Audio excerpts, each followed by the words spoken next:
Bonjour, je m'appelle Francisco Guevara, je suis responsable du laboratoire de simulation. Alors la simulation en santé, qu'est-ce que c'est? C'est une méthode pédagogique qui permet de reproduire des situations de soins le plus proche possible de la réalité. Lors de situations qui peuvent être générateurs de stress, vont pouvoir mener des actions, les répéter et pouvoir développer une certaine confiance en elles dans les bonnes pratiques professionnelles à venir.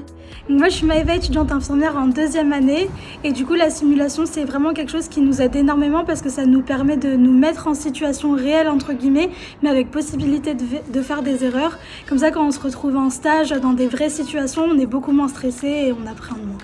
Le scénario dans un cadre bienveillant permet aux élèves aussi de développer leur posture professionnelle puisque les séances de débriefing permettent de développer leur raisonnement clinique, leur analyse réflexive sur les situations qu'elles ont rencontrées et les actions qui ont été mises en place. On a investi depuis plusieurs années sur l'achat de différents types de matériel de simulation, en particulier des mannequins qui se veulent le plus réalistes, que justement les étudiants et les élèves puissent adhérer totalement à cette méthode pédagogique grâce à ce réalisme.